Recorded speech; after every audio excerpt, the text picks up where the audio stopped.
Live students let me know please either the audio video clear. Live में जो बच्चे एक बार रिप्लाई करें either the audio video clear.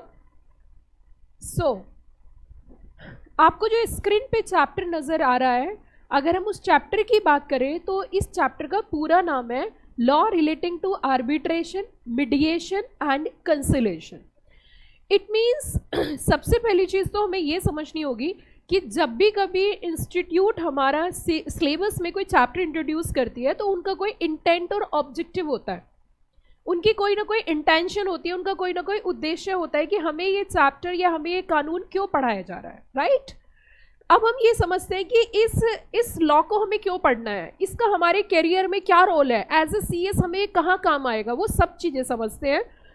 दूसरा, हम exam point of view, student point of view से भी समझते हैं कि एज ए स्टूडेंट इस चैप्टर का हमारे एग्जाम में क्या रोल है। आपके एग्जाम के अकॉर्डिंग इसका जो रोल है वो है 10 मार्क्स का। एज ए स्टूडेंट आपका जो वेटेज रहेगा वो रहेगा 10 मार्क्स। अब मैं आपको ये बताने जा रही हूँ कि इस चैप्टर का CS प्रोफेशन में क्या योगदान रहता है, क्यों ज़रूरी है हमें इसको सही तरीके से पढ़ना। एक्चुअली सबसे पहले तो हमें ये पता होना चाहिए what you mean by the arbitration. Arbitration किसको बोलते हैं?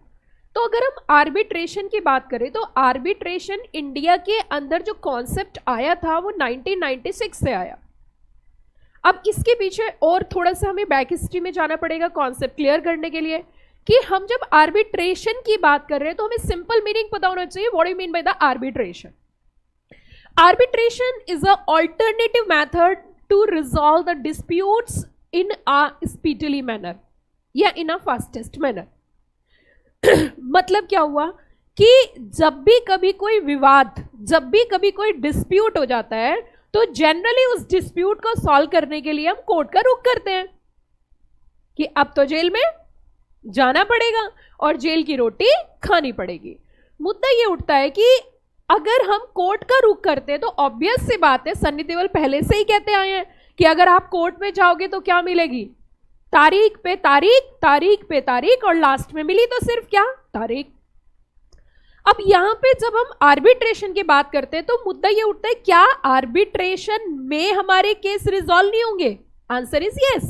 तो वो तो कोर्ट में भी होते थे, लेकिन कोर्ट और आर्बिट्रेशन में ऐसा क्या डिफरेंस है जो हम अपने डिस्प्यूट्स आर्बिट्रेशन के थ्रू रिजॉल्व करेंगे?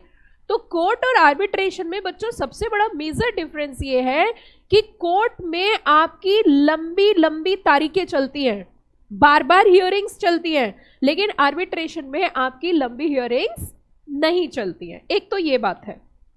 दूसरी बात, आप एक चीज समझिए, अब हम यहाँ पे एक एग्जाम्पल लेंगे और उस एग्जाम्पल से इस कॉन्सेप्ट को क्लियर करेंगे। सपोज करिए 2 बिजनेसमैन है और उनका अपना बिजनेस ट्रांजैक्शन चल रहा है। उन्होंने मिस्टर ए ने मिस्टर बी को 1 लाख रुपए का सामान सप्लाई किया। बी ने क्या किया, 80,000 रुपए तो दे दिए लेकिन 20,000 रुपए नहीं दिए। बार बार कहने के बावजूद भी उसको 20,000 रुपए नहीं मिले। लास्ट टाइम कहने के बावजूद भी उसको 20,000 नहीं मिले। उसने कहा भैया या तो तू मेरे 20,000 रुपए दे दे, नहीं तो मैं तेरे खिलाफ कार्रवाई करूंगा। और कार्रवाई कहां होगी बताइए आप? कोर्ट में। तो वो कोर्ट में चला जाता है और कोर्ट में उसके खिलाफ, बी के खिलाफ केस फाइल कर देता है। इसके बाद आप बताइए क्या होगा? इसके बाद क्या होगा कि कोर्ट में केस फाइल हो जाएगा। केस फाइल होगा तो हियरिंग्स होंगी, डेट ऑफ हियरिंग्स होंगी, डेट ऑफ हियरिंग्स होंगी और डेट ऑफ हियरिंग्स होंगी। मैं मानती हूं कि 5 साल केस चलने के बाद मिस्टर ए केस जीत भी गया और उसको 20,000 रुपए मिल भी गए, तो उससे कहीं ज्यादा, सबसे ज्यादा अगर हम देखें तो अपॉर्चुनिटी कॉस्ट गई एज ए बिजनेसमैन। नंबर 2, उसका टाइम गया। नंबर 3, उसको जो मेंटल इरिटेशन हुई वो अलग, कोर्ट में तारीख पे चक्कर काटने पड़े। ये सब चीजों को देखते हुए, ध्यान में रखते हुए एक काम करना बेहद जरूरी है कि वो इंस्टेड ऑफ इतने लंबे टाइम तक जो उसने कोर्ट में बार बार चक्कर लगाए, अगर वही चीज उसको 3 साल पहले ही हो जाती तो उसका 3 साल का टाइम सेव होता, कॉस्ट सेव होती, और जो उसे फ्रस्ट्रेशन हुई वो कम होती, प्लस अपॉर्चुनिटी कॉस्ट कम होती। जो opportunity cost in the sense वो कुछ और काम करता उतने टाइम में। तो इन सब चीजों को ध्यान में रखते हुए एक बात तो साफ हो जाती है, मैं यहाँ पे इसी पहली क्लास में ही आपके एग्जाम में आने वाले 90% जो क्वेश्चन पूछा जाता है यहीं पर क्लियर हो जाएगा कॉन्सेप्ट में। अब हमारे सामने बात ये उठी है कि भैया इसका मतलब बिजनेसमैन बिजी है। आंसर इज यस और नो। बिजनेसमैन क्या है? बिजनेसमैन बिजी है। बिजनेसमैन के समय की जो है वो कीमत है, समय की तो सबकी कीमत है, लेकिन जो बिजनेसमैन है वो बिजनेस में ज्यादा फोकस कर रहा है। अब पहला मुद्दा यहाँ पे ये उठता है कि जब भी कभी हम बिजनेस करेंगे तो बिजनेस करते हुए इन फ्यूचर हमारा आउटसाइडर्स के साथ ट्रांजैक्शंस होंगे, और ट्रांजैक्शंस होंगे तो डिस्प्यूट होने के चांसेस बहुत ज्यादा है। जब भी कभी हम कोई एग्रीमेंट ड्राफ्ट करेंगे, जब भी हम कोई कॉन्ट्रैक्ट साइन करेंगे, जब भी कभी जॉइंट वेंचर में एंटर होंगे तो फ्यूचर में डिस्प्यूट तो होगा। क्यों होगा जरा बताइए, बिजनेस में डिस्प्यूट को क्यों होगा? कम ऑन जल्दी बताओ। फ्यूचर में जब भी कभी कोई बिजनेस करेंगे तो डिस्प्यूट तय है, होता ही होता है, चाहे पार्टनरशिप एग्रीमेंट हो, चाहे जॉइंट वेंचर एग्रीमेंट हो, चाहे कोई कॉन्ट्रैक्ट हो, व्हाट एवर बी द, अगर बिजनेस ट्रांजैक्शंस होंगे, कमर्शियल ट्रांजैक्शंस होंगे तो डिस्प्यूट होने के चांसेस बहुत ज्यादा है। पर क्यों? कौन बताएगा इस क्वेश्चन का आंसर? क्यों है बहुत ज्यादा? बहुत छोटी सी बात मैं बता रही हूं कि बिजनेस में दो बातें होती है, या तो प्रॉफिट होगा या तो फिर लॉसेस होंगे। प्रॉफिट होंगे तो भी डिस्प्यूट होगा और लॉसेस होंगे तो भी डिस्प्यूट होगा। क्या मेरी इतनी बात समझ में आई? तो अब हम यहाँ पे ये बात देखते हैं कि फ्यूचर में होने वाले डिस्प्यूट्स, पहली क्लास बहुत इंपॉर्टेंट है, मैं बहुत प्रैक्टिकल पढ़ा रही हूँ, जो प्रोविजन है वो बाद में देखेंगे, पहले प्रैक्टिकल समझते हैं हम पढ़ क्या रहे हैं। तो हमने कहा कि जो डिस्प्यूट होंगे वो फ्यूचर में होंगे, और अगर फ्यूचर में डिस्प्यूट होंगे तो डिस्प्यूट होने के बाद कोर्ट में जाएंगे। एग्रीमेंट आज हम साइन कर रहे हैं पार्टीज के साथ तो हम दो काम कर सकते हैं। क्या क्या जरा सुनिए। अब सीएस का रोल आ गया। ड्राफ्टिंग का वर्क जनरली कंपनी सेक्रेटरी करते हैं, because company secretary is not only a compliance officer, he and she is a very smart officer. वो क्लाइंट डीलिंग्स करते हैं, वो एग्रीमेंट्स करते हैं, वो जेवी ड्राफ्ट करते हैं, तो उनको एक स्मार्ट वर्क करना है। क्लाइंट को नहीं पता, ये काम है प्रोफेशनल का, कि वो जब एग्रीमेंट साइन करेंगे, सपोज करिए दो कंपनी का आपस में जेवी साइन हो रहा है, जेवी मतलब joint venture agreement, for example Maruti Suzuki, for example Hero Honda, there are so many examples are there. तो उनका जब आपस में जॉइंट वेंचर एग्रीमेंट साइन होगा तो हमारे पास दो रास्ते हैं एज ए सीएस। एक रास्ता है कि जो जेवी एग्रीमेंट बन रहा है उसके अंदर एक क्लॉज इंसर्ट कर दे, एक पॉइंट डाल दे कि इन फ्यूचर अगर कंपनीज के बीच में डिस्प्यूट हुआ तो इन दैट सिचुएशन ये डिस्प्यूट कोर्ट से ना होकर आपका आर्बिट्रेशन के थ्रू रिजॉल्व होगा। ये पॉइंट हमने पहले मेंशन कर दिया, एक बात हो गई। दूसरा एक और तरीका हो सकता है, दूसरा तरीका ये हो सकता है कि हम जो है अलग से सेपरेट एक एग्रीमेंट ड्राफ्ट करें जो आर्बिट्रेशन एग्रीमेंट हो। हम अपने क्लाइंट के लिए दो काम कर सकते हैं। एक मैंने क्या बताया, जल्दी से बताइए फटाफट, कि हम जो जेवी एग्रीमेंट ड्राफ्ट कर रहे हैं उसके अंदर इंसर्ट कर दें क्लॉज कि in case in future if there is any dispute between the parties then such dispute is to be resolve through the method of the arbitration instead of court. एक बात समझ में आ गई? दूसरा तरीका क्या बताया मैंने, कि हम एक अलग से ही एग्रीमेंट बना दें जिसका नाम क्या रखे, आर्बिट्रेशन एग्रीमेंट। ये आर्बिट्रेशन एग्रीमेंट का क्लॉज डालना या आर्बिट्रेशन एग्रीमेंट अलग से ड्राफ्ट करना, दोनों ही काम सीएस करता है। इसीलिए सीएस प्रोफेशन में आपको आने से पहले ही आपके नॉलेज को एनहेंस किया जा रहा है, आपको इस एक्ट की नॉलेज दी जा रही है कि भैया इस एक्ट में ये सब चीजें। सपोज करिए अभी जैसे आपको पता ही नहीं आर्बिट्रेशन क्या होता है और इन फ्यूचर आप अपने क्लाइंट को कोई एग्रीमेंट ड्राफ्ट करते हो तो आप तो ये पॉइंट डालोगे ही नहीं, और अगर आप ये पॉइंट उसके अंदर मेंशन नहीं करते और इन फ्यूचर उस कंपनी का डिस्प्यूट हो जाता है और उनका पहले से कोई एग्रीमेंट ही नहीं है तो उन्हें कोर्ट जाना पड़ेगा और वो आपके पास दोबारा कभी सर्विस लेने ही नहीं आएंगे। Are you got the point everybody? So as a smart professional आपको चीजों की अपडेशन, चीजों की नॉलेज होना जरूरी है। ये तो हुई सीएस प्रोफेशन की बात। अब बात करते हैं स्टूडेंट पॉइंट ऑफ व्यू से। अभी सीएस एग्जीक्यूटिव में एक्ट को बहुत अच्छी तरीके से पढ़ना है क्योंकि एग्जाम में 10 नंबर की वेटेज है, 6-4 का रेशियो है, 6 मार्क्स का केस स्टडी, 4 मार्क्स का डायरेक्ट क्वेश्चन, 2 क्वेश्चन कंपलसरी है। तीसरी इंपॉर्टेंट बात, when you enter into the CS professional, आपके यहाँ पे एक पेपर है ड्राफ्टिंग, एज इट इज वहां पे ड्राफ्ट करना सिखाया जाएगा, ड्राफ्टिंग सिखाई जाएगी, तो आर्बिट्रेशन का पता होना जरूरी है। जब आप ड्राफ्टिंग के पेपर को पढ़ोगे तो आप मुझे फिर से याद करोगे कि मैम ने सही बोला था, जीआईजीएल और कंपनी लॉ का कॉम्बिनेशन और कोऑर्डिनेशन है, उसमें अलग से और कुछ भी नहीं है। अगर इन दोनों सब्जेक्ट की अच्छी पकड़ है तो drafting you easily score 60+ marks, तो वहां पर भी आपका ये काम आएगा। Got the point everybody? अब हमने बात करी कि मैम ये बताइए ये 1996 में क्यों आया, ये आपके नॉलेज के लिए है। अब तीसरी बात बता रही हूँ आपके नॉलेज पॉइंट ऑफ व्यू से कि 1996 में क्यों आया। एक्चुअली 1991 के अंदर हमने एक बहुत बड़ा अचीवमेंट किया था, जो हमें क्लास 9 से बच्चों को हम पढ़ाते आ रहे हैं, कि भैया इंडिया के अंदर डॉक्टर मनमोहन सिंह ने एक बहुत अच्छे स्टेप लिए थे as a good economist, LPG, liberalisation, privatisation, globalisation. If you are concerning about the liberalisation, अगर मैं इस टॉपिक की बात करूं लिबरलाइजेशन की, तो what I mean by the liberalisation? Liberalisation का मतलब होता है लिबरल होना, आसान होना, इजी होना, लेस कंप्लायंस होना। There are so many things are there. Are you got the point everybody? जितने भी क्लास के अंदर बच्चे बैठे हैं, कभी भी रटने की कोशिश मत करना, चीजों को समझ लो। लिखना आपको बहुत अच्छे से आता है, क्योंकि 3 साल की उम्र से लेके 18 साल की उम्र तक लिखा ही है आपने, आप लिख कर ही पास हुए हो। ऐसे तो था नहीं कि आपके ओरल एग्जाम्स हुए कि भाई आपने ओरली कुछ बोला और आप पास हो गए, एमसीक्यू से आप पास हुए, नहीं। आप अभी तक यहाँ पर जितना जो भी बच्चा क्लास के अंदर बैठा है वो सबको लिखना आता है। उसके पास आप ये बोलते हो ना हमें लिखना नहीं आता, लिखना आपको आता है, आपके पास वोकैबुलरी नहीं है। ऐसा नहीं आपको एबीसीडी नहीं लिखनी आती, ये गलत है। बहुत सारे बच्चे बोलते हैं मैम हमें लिखना नहीं आता। भैया लिखना तुम्हें आता है, तुम्हारे पास वर्ड्स नहीं है, ये बोलो ना, तुम्हारे पास वोकैब नहीं है, कंटेंट नहीं है। क्या मैं सही हूँ गलत हूँ? हाथ उठा के बताओ कितने बच्चे मेरी बात से सहमत है। जो सीएस के स्टूडेंट ये कहते हैं कि हमें लिखना नहीं आता, मैं कहती हूँ भैया अभी तक तुमने लिखा ही तो है, किया ही क्या है? ये बोलो हमारे पास लिखने के लिए वोकैब नहीं है। वोकैब मतलब पूरा ही बोल देती, वोकैबुलरी नहीं है, और ये वाली वोकैबुलरी नहीं है, कंटेंट नहीं है। मेरा काम है आपको कंटेंट देना, ये आप समझिए, और कंटेंट एक्सट्रीम कंटेंट देना, लिखना आपको ही है। और एक और बात सुन लीजिए जो शायद सब नहीं बोलेंगे, अपनी ही लैंग्वेज में लिखना है, अपनी ही भाषा में लिखना है। मेरी भाषा नहीं लिखनी, बुक की भाषा नहीं लिखनी, अपनी लैंग्वेज डेवलप करनी है। और वो डेवलप होती है, वो स्किल है, वो एक स्किल है। स्किल टेक टाइम, एक दिन में नहीं होगी, धीरे धीरे डेवलप होगी और अपने मन से होगी।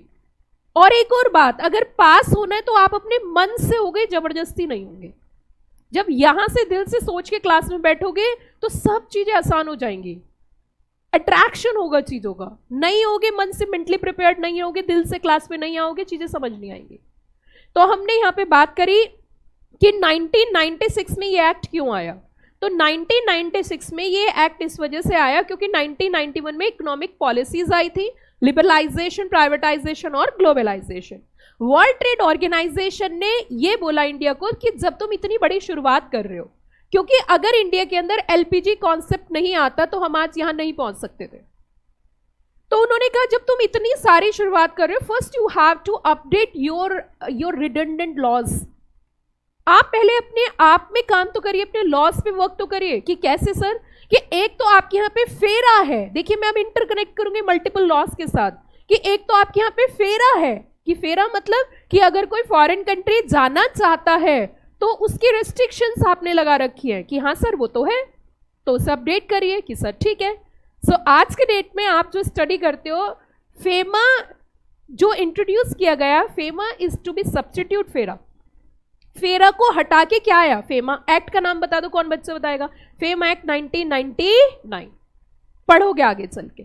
तो एक तो उनके कहने पे वो रिप्लेस किया, दूसरा कहने लगे कि आपके यहाँ पे कोई सिस्टम नहीं है यार, कोई प्रोसेस नहीं है। हमने कहा जी कैसा? कि आपके यहाँ पे अगर किसी कंपनी का, अगर किसी बिजनेसमैन का अगर कोई कमर्शियल ट्रांजैक्शन होता है और उसका अगर कोई डिस्प्यूट हो जाए तो 4-5 साल उसे चक्कर काटने पड़ेंगे। आपके यहाँ कौन काम करने आएगा? कि कौन मतलब कि फॉरेनर नहीं आएंगे आपके यहाँ पे काम करने, इवन इंडियंस भी फ्रस्ट्रेट हो जाएंगे, क्योंकि बिजनेस का मतलब है बिजी और बिजी का मतलब है प्रॉफिट या लॉस, और उसका मतलब है फ्रस्ट्रेशन और फ्रस्ट्रेशन का मतलब है डिस्प्यूट। तो ये तो मेंटली प्रिपेयर्ड हो जाइए कि डिस्प्यूट होगा जरूर, जो कि प्रैक्टिकली आपने एक बात सुनी होगी, शायद आप बहुत सारे बच्चे जानते होंगे। और फ्यूचर के लिए मैं आपको बता देती हूँ कि आपको भी बिजनेस ही करना है, किसी के साथ भी बिजनेस कर लेना, लेकिन रिलेटिव के साथ बिजनेस मत करना और अपने पेरेंट्स को भी मत करने देना। कभी भी रिलेटिव्स के साथ हमें कोई फाइनेंशियल ट्रांजैक्शंस, बिजनेस ट्रांजैक्शंस नहीं होने चाहिए। रिलेटिव्स के साथ सिर्फ 2 ट्रांजैक्शन होने चाहिए, हाय, हेलो, चाय, कॉफी, ड्रिंक, बाय। अगर इतना है तो रिलेशनशिप है, अदरवाइज खत्म। तो मैं अपने बच्चों को, जितने भी मेरे स्टूडेंट हैं, मैं सबको यही सजेस्ट करती हूँ, no need to enter into financial transaction, any business transaction with your relatives. और even if you enter financial transaction, तो जितने पैसे दो ये सोच के देना वापस नहीं आएंगे। अगर आ गए तो गुड है, और नहीं तो भूल जाओ। सिर्फ उतने ही देना जितने तुम दे सकते हो और वापस लेने की कोई एक्सपेक्टेशन हो। कितने बच्चे मेरी बात से सहमत है? हाथ उठाए। बस ये फंडामेंटल है। कितना भी अच्छा रिलेशनशिप है, आप किसी की हेल्प करना चाहते हो और आपके पास भगवान की दया से है, तो उसको उतने पैसे देना जितनी आपकी पॉकेट अलाउ करे, और वापस ना ले। वापस आ गए तो भी अच्छा, और वापस नहीं आए तो और भी अच्छा। These are the important 2 tips. Now come to the next. So पहला एक्ट कौन सा रिप्लेस किया? That is to be. FERA की जगह क्या आया? फेमा एक्ट आया। उन्होंने कहा कि आपके यहाँ पे कोई भी, आपके यहाँ पे there is no systematic working, there is no systematic method to resolve the disputes. If somebody is interested to resolve the disputes in a friendly manner, कोई आपके पास कुछ है ही नहीं, तो उन्होंने कहा सर बताओ करे क्या? तो उसके लिए एक मॉडल था, that is to be UNCITRAL model. अब ये यूनिसेट्रल मॉडल क्या है? ये इंटरनेशनल मॉडल्स होते हैं, और जितनी भी कंट्रीज हैं उस मॉडल को अडॉप्ट करती हैं और अपनी कंट्री के अकॉर्डिंग उसके अंदर चेंजेस करती हैं। चीज़ों को समझ लेना, क्योंकि मैं एक कानून को दूसरे एक्ट और तीसरे एक्ट के साथ लिंक करते हुए चलूंगी, क्योंकि मुझे सारे एक्ट आपको पढ़ाने हैं। Got the point everybody? तो दूसरी चीज क्या है बच्चों, जरा बताना। यूनिसेट्रल मॉडल लॉ। मॉडल मतलब क्या होता है कि उसके अंदर आप अपने हिसाब से क्या कर सकते हो? चेंजेस कर सकते हो। यूनिसेट्रल मॉडल आया तो इसका मतलब अब ये बताइए कि सर ये तो कानून का पूरा नाम अगर आप देखो तो इसका नाम तो आर्बिट्रेशन एंड कंसिलेशन एक्ट हो गया सर। आप अगर स्क्रीन पे आपको अगर नजर आ रहा है तो आपको दिख रहा होगा यहाँ पे पूरा नाम जो है इसका वो क्या है, आप देखिए क्या लिखा हुआ है, that is to be arbitration and conciliation act 1996। Yes और नो? तो 1996 का लॉजिक तो मैंने आपको बता दिया, 4-5 साल तो हमें समझने में ही लग गए। 1996 में तो हम पिक्चर में लेके आ गए, ठीक है। अब 2 शब्द इसमें लिखे हुए हैं। 90% अगर आप देखो 2007 से लेके अब तक की हिस्ट्री में बता सकती हूँ 2025 तक की, कि 90% क्वेश्चन जो है वो हिस्ट्री से ही आता है। आप अभी भी अपने कोई भी पास्ट एग्जाम का पेपर उठा लेना, उसमें ज्यादातर 90% क्वेश्चन पूछा जाता है difference, right a short note on ADR, what is the difference between arbitration and conciliation and mediation. ये 3 ऐसे क्वेश्चन है जो एग्जामिनर को रटे हुए हैं। लेकिन फिर मैंने कहा आपको लिखना आता है, ये मत बोलना आपको लिखना नहीं आता, आपके पास वर्ड्स नहीं है लिखने के, पेंसिल चलानी आपको आती है, ठीक है। अब यहीं पे धीरे धीरे स्टेप बाय स्टेप, पहली क्लास बहुत इंपॉर्टेंट होती है चैप्टर का बेस बनाने के लिए। तो अब हम फिर दोबारा से वापस आते हैं। हमने कहा ये बताइए कि आर्बिट्रेशन के साथ तो इन्होंने कंसिलेशन वर्ड भी जोड़ दिया है, और उसके बाद इन्होंने कहा कि हमारे कानून का नाम जो होगा आर्बिट्रेशन एंड कंसिलेशन एक्ट 1996, ठीक है। तो 1996 तो हम बहुत अच्छे से समझ चुके हैं। मैं चाहती हूं मेरी क्लास के बच्चे बस मुझसे पढ़े और उसके बाद कहीं पढ़े ना, बस किसी को पढ़ा दे। इस दिल से, इस इच्छा से मैं आपको पढ़ाना चाहती हूँ। क्या समझे मेरी बात? मैंने क्या कहा कि आप ये चैप्टर यहाँ पे पढ़ लें और मुझसे पढ़ने के बाद आपको किसी से पढ़ने की जरूरत ना पड़े, आप किसी को पढ़ा सको, इतना पढ़ लो बस यहाँ पे, ठीक है बच्चों। अब सुनो मेरी बात। हमने कहा कि जब हमने बात करी आर्बिट्रेशन एंड कंसिलेशन की, तो आर्बिट्रेशन और कंसिलेशन दोनों के बीच में क्या डिफरेंस है? तो देखो दोनों के बीच में छोटा छोटा डिफरेंस समझते हैं। कुछ लोग ऐसे हैं जिनके बीच में विवाद तो है लेकिन वो सॉल्व हो सकता है, पर मैं आपसे यहाँ पे क्वेश्चन पूछूंगी और उस क्वेश्चन का आंसर आप मुझे जरूर करोगे, क्योंकि जब तक क्लास में डबल कम्युनिकेशन नहीं होगा, जब तक आपके ब्रेन को सोचने का मौका नहीं मिलेगा, तब तक आपको मजा ही नहीं आएगा। मैं आपसे पूछना चाहती हूं कि अगर किसी के बीच में डिस्प्यूट होता है तो डिस्प्यूट कब होता है, मतलब कैसे होती है लड़ाई? जैसे हम एक एग्जाम्पल ले लेते हैं, दोनों बहुत अच्छी फ्रेंड है फॉर एग्जाम्पल टचवुड, और इनके बीच में अगर लड़ाई हो जाती है तो कब होगी लड़ाई? किसी के भी बीच में, किसी भी फ्रेंड्स, रिलेटिव, व्हाटएवर भी, कब होती है लड़ाई? कौन कौन बच्चा बताएगा? लड़ाई कब होती है? जब विचारों में मतभेद होता है, मतलब जब आपस में बातचीत मैच नहीं करती तभी होती है ना। एक दूसरे की आपस में बात का कॉन्ट्रावेंशन होता है ना, वो एक दूसरे की बात काटते हैं और इनके बीच में अगर कोई तीसरा आ जाए, अब सुनो, अगर इनके दो के बीच में कोई तीसरा आ जाए तो दो बातें हैं, या तो लड़ाई, देखो मेरी बात सुनना ध्यान से, सारे बच्चे हंस रहे हैं, अब तीसरा किसी और कोई समझ रही है, ये मतलब वहीं जा रहे हैं, वहीं पहुंच जाते हैं। ठीक है, अब सुनिए ध्यान दीजिए, अगर इन दोनों के बीच में कोई तीसरा आ जाए तो वो तीसरा कौन हो सकता है, वो कैसा हो सकता है, डिपेंड अपॉन द, या तो रिलेशनशिप बिल्कुल खत्म या रिलेशनशिप बहुत अच्छी।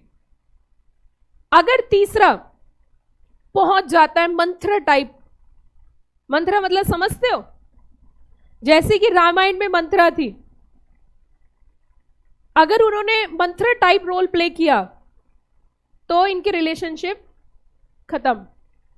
और अगर इनके बीच में थर्ड पर्सन एक ऐसा आ जाते तो जो एक बहुत ही अच्छी पर्सनालिटी है, भगवान श्री कृष्ण जैसी,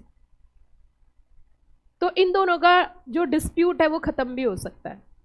डिस्प्यूट खत्म होना नहीं होना, सुनिए ध्यान से, इसे बोलते हैं इन दोनों के ब्रेन से खेलना। हमेशा जब भी कभी कोई डिसीजन दिया जाता है तो दोनों पक्षों की बात सुनने के बाद डिसीजन दिया जाता है।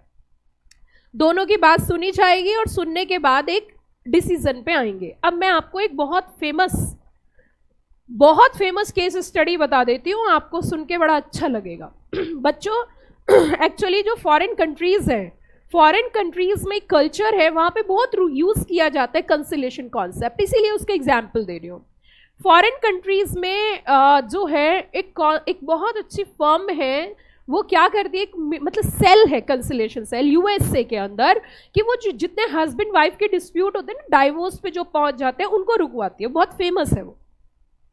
तो वो क्या करती है, जब दोनों हस्बैंड वाइफ वहां पे पहुंच जाते हैं तो उनको एक वर्किंग देती है। क्या वर्किंग देती है? वो कहती है तुम दोनों जाओ और एक दूसरे पार्टनर की अच्छी बातें नोट करके लाओ, सोच सोच के, अच्छी क्वालिटी, बैड क्वालिटी नहीं, अच्छी क्वालिटी। तो उनका वो होमवर्क होता है। अब जब हम किसी आदमी के बारे में सिर्फ अच्छा देखेंगे तो ऑब्वियस सी बात है हमें वो अच्छा लगने लगेगा, यस और नो।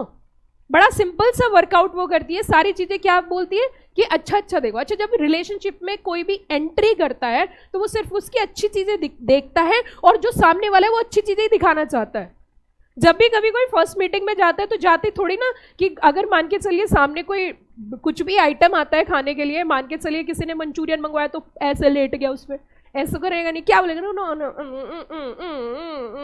ऐसे करेगा ना, इनिशियल्स में ऐसे शो करेगा जैसे बिल्कुल खाता ही नहीं है, ठीक है। But second meeting, third meeting, fourth meeting, fifth meeting और एक्चुअलिटी देखनी है तो आफ्टर मैरिज देखो, ये बोलेगा मंगवाओ ना, ऑर्डर करके मंगवाओ ना, वो गियर मारता ही रहेगा पार्टनर, है ना। लेकिन वो ऐसा उन्होंने फर्स्ट टाइम तो नहीं किया, एट द फर्स्ट डेट पे तो नहीं किया। सो देखिए मेन चीज यही है। अब मेरी एक बात सुनो, एक बार क्या हुआ, एक पति पत्नी के बीच में विवाद हो जाता है। विवाद की वजह समझिए, तभी आपको ये समझ में आएगा, रीजन समझिए। लड़ाई किस बात पे हुई? लड़ाई इस बात पे हुई कि पत्नी थी वर्किंग और हस्बैंड था नॉन वर्किंग। अब जब पत्नी वर्किंग थी तो वो काम करके घर आती थी और हस्बैंड घर पे रहता था, तो पत्नी उसे घूर घूर के देखती थी, काम नहीं किया। अब पति तो पति है भाई, सब इंडिया में तो आप समझ ही सकते हो। ऐसी स्थिति में दोनों में बहुत प्रेम था, इसीलिए शादी हुई होगी, इसीलिए इतना टाइम निकला, लेकिन किसी वजह की वजह से डिस्प्यूट हो गया। अब वो पहुंचते कंसिलेशन के पास। प्लीज लास्ट पॉइंट समझ लीजिए ध्यान से, नहीं तो बात निकल जाएगी हाथ से। अब यहाँ पे कुछ बच्चे ऐसे बैठे हैं जो अपने आप को समझते हैं, वो अपनी लाइफ प्रेडिक्ट कर रहे हैं। सुनिए ध्यान दीजिए, प्लीज भावनाओं से बाहर आइए।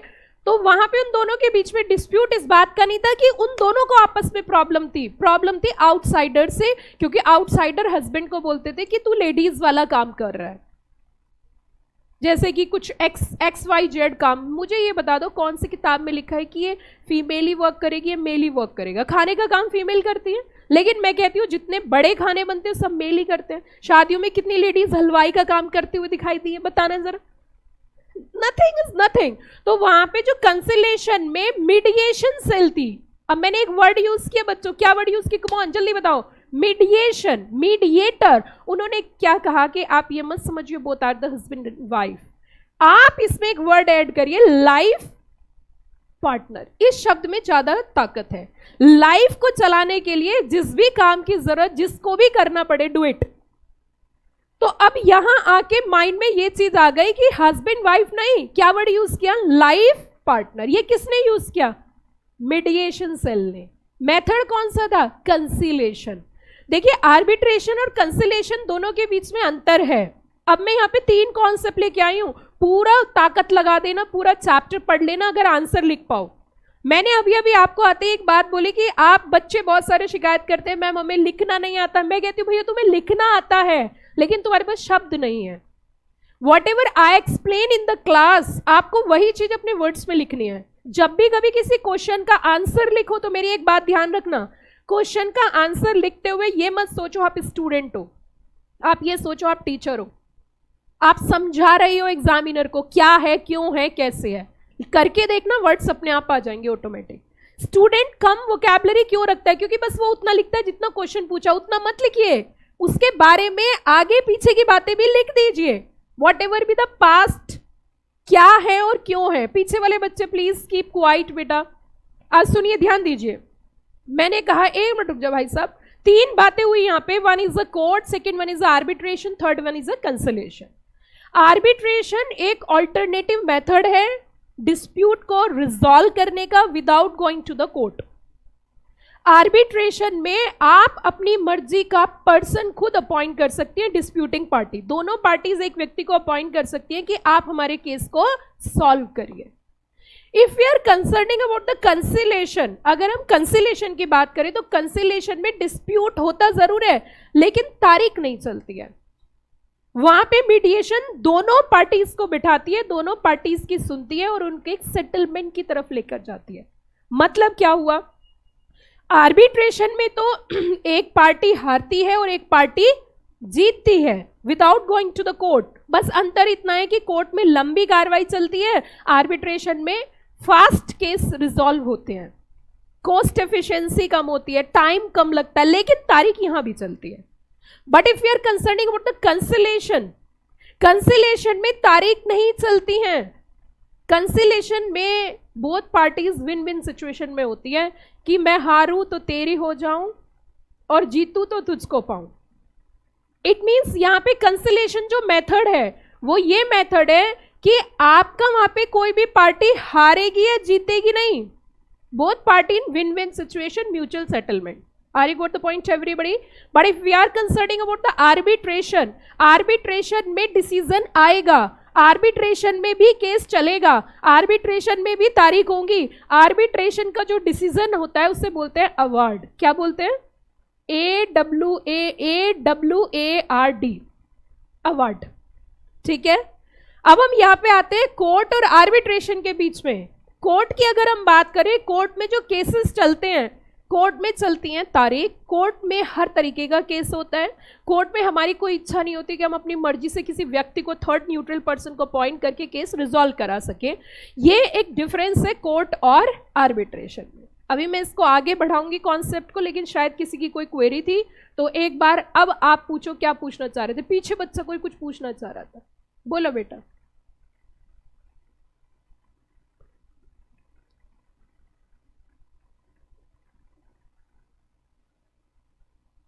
स्टार्ट हो गया, ठीक है। मुझे लगा आपकी कोई क्वेरी है तो मैंने कहा मैं अपनी बात ही पूरी कर दूं। अब बच्चों सुनिए, ध्यान दीजिए प्लीज, प्लीज कीप क्वाइट। देखो जितनी देर क्लास में बैठो ना, दिल से बैठो। आपके अंदर इतनी ताकत है कि अगर आप सीएस ना करो, कुछ और भी करो तो उसमें बहुत अच्छा कर सकते हो। लेकिन अगर आप सीएस करने पहुंच ही गए तो इसको इतना अच्छी तरीके से करो, इसको कंप्लीट करो। अब इसे छोड़ो मत बीच में, भगोड़े मत बनो। इस जिंदगी में भगोड़ा शब्द बहुत बेकार होता है। जिसके पास 2 पैसे की अकल नहीं वो भी आपको बात बना देगा, तूने क्या ही किया, तो उससे सीएस भी नहीं हुई। तो ऐसा कोई काम स्टार्ट मत करो, और ऐसा दुनिया का कोई काम नहीं है जिसको हम पूरा ना कर सके। आपने बाज का नाम सुना है, बैट सुना है, बाज चमगादड़ होती है जो, सॉरी ये सुनिए मेरी बात सुनिए, मैं क्या कहना चाह रही हूं। 2 कॉन्सेप्ट आपको मैं लाइव के बता रही हूं जिसको बहुत ही ध्यान से सुनना। चमगादड़ सुना है किसी ने, चमगादड़? क्या खूबी होती है चमगादड़ की और क्या बैड क्वालिटी होती है? हाँ, कुछ बच्चों ने तो देखा ही नहीं है। अच्छा, चील कितने बच्चों ने देखी है? चील क्या बोलते हैं इंग्लिश में से? ईगल, है ना। आपने बैट भी देखा? बैट कितने बच्चों ने देखा है? बहुत बच्चों ने देखा है। और ईगल कितने बच्चों ने देखा है? चलो ये तो तुम्हें डिफरेंस तो दोनों में आता है, चलिए अच्छी बात है। अगर ईगल की बात करें, हम चील की बात करें, तो जो चील होती है ना, प्लीज ध्यान दीजिए, हमारे जो सी इंस्टीट्यूट है ना, सी इंस्टीट्यूट, उनका आप लोगों का भी ध्यान से देखना, कभी ध्यान से आप उसको फोकस करना, जैसे हमारा है ना, उनका भी अपना जो भी हमारा टारगेट है उसको ऊपर से ही फोकस कर लेना। चील यही तो काम करती है, ऊपर से फोकस कर लेती है, नीचे कोई भी चीज घूम रही है फटाफट से आती है उठा के ले जाती है। तो you are focused on your work. और दूसरी क्वालिटी अगली क्लास में बताऊंगी, उससे पहले कॉन्सेप्ट समझिए। प्लीज प्लीज ध्यान दीजिए सारे बच्चे, आपके एग्जाम में क्वेश्चन आता है और बहुत बार रिपीट हो चुका है, write a short note on ADR. Write a short note on ADR and विटेज होती है 4 मार्क्स। अब जब भी कभी इस क्वेश्चन का आंसर आपको लिखना है तो ऐसे नहीं लिखना है। पहले तो एडीआर की फुल फॉर्म समझिए। एडीआर का मतलब है अल्टरनेटिव डिस्प्यूट रिजोल्यूशन मैकेनिज्म, ठीक है। फुल फॉर्म समझ में क्या बोला मैंने? बोला मेरे साथ, अल्टरनेट डिस्प्यूट रिजोल्यूशन मैकेनिज्म। एक अल्टरनेट का वर्ड यहां पे क्यों यूज किया? Without going to the court, आप बिना कोर्ट में जाए अपना डिस्प्यूट क्या कर सकते हो? रिजॉल्व। अब इसके मेथड है, मेथड कौन कौन से जरा बताना। Number 1 is arbitration, number 2 is mediation and consolation. ये इसके अंदर ही आ जाता है। आपसे 4 नंबर में क्वेश्चन पूछा जाएगा, right a short note on ADR. ये क्वेश्चन कम से कम 10 टाइम्स रिपीट हो चुका है। आपको खाली एडीआर नहीं लिखना है। मैं फिर अपनी उसी बात पे आ जाती हूं कि बेवकूफों की तरह मेहनत मत करिए, स्मार्ट वर्क करिए। अगर आपको एडीआर के बारे में 4 नंबर में लिखना है, आप वो बच्चे हो जिन्होंने 10 नंबर में 3 पेज का एस्से लिखा है, और वो भी पता है कौन सी क्लास में? 5th क्लास में। सारे बच्चे यहाँ पे, ऐसा कोई भी नहीं है। हिंदी में आपका, अरे बीकॉम तो बहुत बड़ी क्लास हो जाती है, बीकॉम को तो बच्चे कुछ समझते ही नहीं, क्योंकि उस टाइम वो बीकॉम से बड़े हो जाते हैं। आप बीकॉम को कंसिडर थोड़ी ना कर रहे हो कुछ।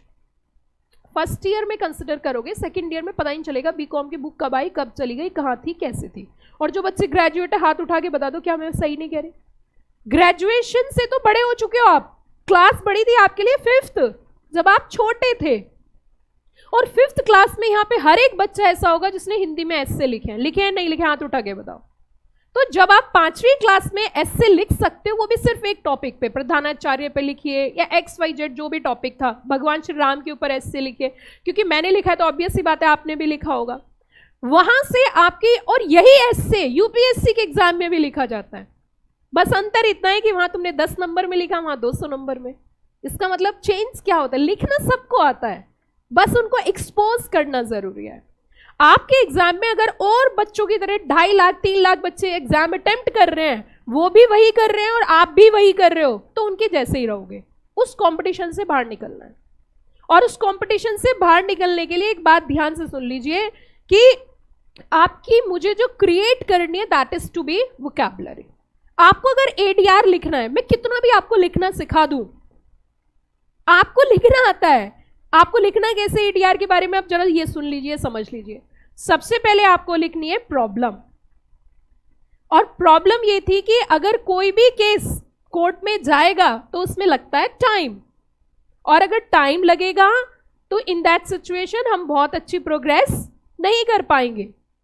इसीलिए आफ्टर इंट्रोड्यूसिंग एलपीजी कॉन्सेप्ट, हमारे इंडिया के अंदर एक नया एक्ट इंट्रोड्यूस किया गया, that is to be arbitration consolation act 1996। जब आप ये वाली बात लिख दोगे ना, एग्जामिनर पढ़ते ही इंप्रेस हो जाएगा कि इसके पास कंटेंट है, ये रट्टू नहीं है, इसे ये भी पता है कि ये क्या है। वो आर्बिट्रेशन कंसोलेशन एक्ट आने की वजह थी क्योंकि हमें अब जो है लाइन अप करना था, हमें किसके हिसाब से चलना था? एज पर द लिबरलाइजेशन, लॉज को इजी करना, डिस्प्यूट को जल्दी रिजॉल्व करना। अब हम एडीआर के बारे में लिखेंगे, फिर हम एडीआर के एडवांटेज लिख देंगे। एडीआर का सबसे बड़ा एडवांटेज क्या है? टाइम बाउंड प्रोसेस है, टाइम हमारा कम लगता है, फास्ट है, फ्लेक्सिबल है, कॉस्ट एफिशिएंसी है, अपॉर्चुनिटी को सेव करती है, पूरा पेपर भर सकते हो आप। इसीलिए आज का आपका एक होमवर्क है सभी बच्चों का, आपको बिल्कुल अनटच बिना बुक में कुछ पढ़े हुए आपको 4 मार्क्स में जितना लिख सकते हो आप, एज पर your capacity, mental capacity, physical तो सबकी अच्छी है, मेंटल कैपेसिटी, आपको एडीआर पर आंसर लिखना है 4 मार्क्स में। एडीआर क्या है? Write a short note on ADR 4 marks. आज की क्लास का होमवर्क है आपका। अब अगली बात सुनिए बच्चों, ध्यान दीजिए नेक्स्ट टॉपिक पे। अब हम ये समझते हैं कि मैं आपके सामने 2 पॉइंट रखती हूँ और दोनों पॉइंट्स एग्जाम के क्वेश्चंस आए हुए हैं, बस मैं एक स्टोरी फॉर्म में आपको बता देती हूँ तो आपको पता ही नहीं चलेगा। पीछे वाले बच्चे जरा ध्यान दे, कसम है विद्या माता की, अगर क्लास में नहीं पढ़ा तो ध्यान दीजिए, प्लीज अलर्ट रहिए। अब दूसरी बात सुनो, मान के चलिए मिस्टर ए ने बी को शूट कर दिया, गोली मार दी। अब अगली बात पे ध्यान देना, ए ने बी को शूट कर दिया, गोली मार दी, मर्डर कर दिया, खत्म कर दिया। इन दैट सिचुएशन अब कहां जाएंगे? कोर्ट में, क्रिमिनल कोर्ट में जाना पड़ेगा। क्रिमिनल कोर्ट क्या, कोर्ट ऑफ सेशन में ही जाएंगे सीधा। अब कोर्ट ऑफ सेशन में जाएंगे तो वहां तारीख चलेगी। अब ए कहता है कि भैया सुनो कि क्या, कि it's a very lengthy process और यहां तो चलेंगे क्या तारीख पे, it's better you have to solve in a speedily manner. तो चलो आर्बिट्रेशन के थ्रू क्या कर लेते हैं, रिजॉल्व कर लेते हैं। मर्डर कर दिया है और मर्डर करने के बाद क्या कहता है कि इसको हम आर्बिट्रेशन के थ्रू क्या कर लेते हैं, रिजॉल्व कर लेते हैं। इट्स बेटर, इतना लंबा टाइम बाउंड प्रोसेस होगा, इतने साल लगेंगे, जल्दी से जल्दी सॉल्व कर लेते हैं। Is it possible? सोच समझ के आंसर देना सारे बच्चे, क्या ये पॉसिबल है? व्हाई? ये यहां पे हम टाइम सेविंग की बात नहीं कर सकते। क्या हमें पहले से ही पता था कि फ्यूचर में काम होगा, इसलिए पहले एग्रीमेंट साइन कर लेते कि ए ने बी का अगर मर्डर किया तो एग्रीमेंट कर लेते, कोर्ट ना जाके आर्बिट्रेशन के थ्रू रिजॉल्व होगा। आर्बिट्रेशन क्या है? आर्बिट्रेशन एक तरीका है, आर्बिट्रेशन में कह सकते एक सुविधा है, एक हेल्प है कि instead of you have to go for court and it's a very lengthy process and आपका टाइम बहुत लगेगा, तो आपके पास एक अलग ऑप्शन है। क्या मैं ये बात कह सकती हूँ? बुक में नहीं लिखा, क्या ये सुविधा है ही नहीं है? जो लोग बिजनेस कर रहे हैं, जो कमर्शियल ट्रांजेक्शन्स में है, तो मर्डर करने वाले को भी सुविधा देना जरूरी है। बताइए ना सारे बच्चे पीछे से, क्या एक व्यक्ति अगर किसी को मर्डर कर देता है तो उसको सुविधाजनक बनाना जरूरी है कि कोर्ट में नहीं घसीटेंगे भैया, it's better you have to resolve a suit, resolve a case in a very speedily manner? Answer is no. तो आपका एग्जामिनर कितना भी पागल आपका बनाए कि ए ने बी का मर्डर किया है, बी ने सी का किया है, डी ने किया, मैंने आपको लॉजिक बता दिया कि जितने भी क्रिमिनल केसेस होंगे वो आर्बिट्रेशन के थ्रू सॉल्व नहीं होंगे। इसका मतलब आर्बिट्रेशन, एलपीजी क्यों आया था? अच्छा बताइए, एलपीजी किसको बूस्ट कर रहा है? एलपीजी किसको फोकस कर रहा है? बिजनेस को, यस और नो? एलपीजी फोकस कर रहा है किसको? बिजनेस को। तो बिजनेस के पॉइंट ऑफ व्यू से आर्बिट्रेशन आया, इसे कहते हैं, ये जो कॉन्सेप्ट मैंने आपका डेवलप किया, ये आपका एक मैचिंग कॉन्सेप्ट होता है, जो कि हमारे ब्रेन में हम हर चीज नहीं सिखाते। मैं आपको हर चीज नहीं सिखा सकती, लेकिन मैं आपको एक ऐसा ब्रेन में सीड डाल सकती हूँ जिसकी ब्रांचिंग कैपेबिलिटी होती है। एक्चुअली हमारा जो ब्रेन होता है ना, उसको हमें समझने की जरूरत है, that is to be branching capability. ये ब्रांचिंग कैपेबिलिटी पे वर्क करता है। ब्रांचिंग कैपेबिलिटी का मतलब होता है मैंने एक चीज आपको सिखाई, उससे आपने मल्टीपल चीजें खुद ही अर्थ लगा लिया। तो you have to develop your branching capability. जितने भी बड़े एग्जाम क्रैक किए जाते हैं वो रटने से नहीं होते, वो किससे होते हैं? Branching capability. मैं इसके साथ साथ अपने लॉ की पढ़ाई के साथ साथ 2 चीजों में बहुत विश्वास रखती हूँ, that is to be study of brain, जिसे मैंने कॉन्सेप्ट आपको बताया, branching capability. As a faculty मैं वो पुरानी फैकल्टी नहीं बनना चाहती कि बच्चा बस पढ़ रहा है, मैं ये देखना चाहती हूँ कि अपने प्रोफेशन में वैल्यू एडिशन करके आज के टाइम से अच्छे रिजल्ट्स कैसे आए, क्योंकि आजकल के बच्चे के अंदर पेशेंस बहुत कम है। तो it's better work on smart techniques, आप ये समझिए। सो आपको जो डेवलप करनी है वो क्या डेवलप करनी है बताना जरा, branching capability. 3 lakh plus students अगर एग्जीक्यूटिव अटेम्प्ट कर रहे हैं और आप भी अटेम्प्ट कर रहे हो तो आपके पास कुछ डिफरेंट होना चाहिए, then only you crack the exam. I am right और रॉन्ग? अब यहाँ पे समझने वाली बात क्या है कि जैसे मैंने आपको बताया अभी कि अब इसमें बात यहां तक नहीं खत्म हुई। अब यहाँ पे बात एक तो साफ हो गई है कि जितने भी क्रिमिनल केसेस है वो आर्बिट्रेशन के थ्रू रिजॉल्व नहीं होंगे। आर्बिट्रेशन के थ्रू रिजॉल्व नहीं होंगे, लेकिन इसमें एक वैल्यू एडिशन मैं कर देती हूं आपका। और इसमें एक वैल्यू एडिशन कुछ इस तरीके से है बच्चों कि आपने कॉन्सेप्ट सुना होगा मध्यस्थ मार्ग। कितने बच्चों ने सुना है मध्यस्थ मार्ग? ओके, अब इसमें थोड़ा सा समझते हैं। वो ये है कि अगर क्रिमिनल केसेस भी होते हैं तो हमारी जो कोर्ट्स होती हैं, जो क्रिमिनल कोर्ट्स होती हैं, वो भी चाहती हैं कि केस बहुत लंबे ना जाएं, और जो छोटे मोटे डिस्प्यूट्स होते हैं, छोटे मोटे डिस्प्यूट्स जैसे कि दिल्ली के अंदर कार का डिस्प्यूट हो सकता है, पार्किंग डिस्प्यूट हो सकता है, डॉग्स का डिस्प्यूट हो सकता है, तो इंस्टीट्यूट ऑफ कि लेंदी प्रोसेस से बेटर है कि हम इसे जो है किससे सॉल्व कर ले, मध्यस्थ मतलब मीडिएशन मेथड से ही रिजॉल्व किया जाए।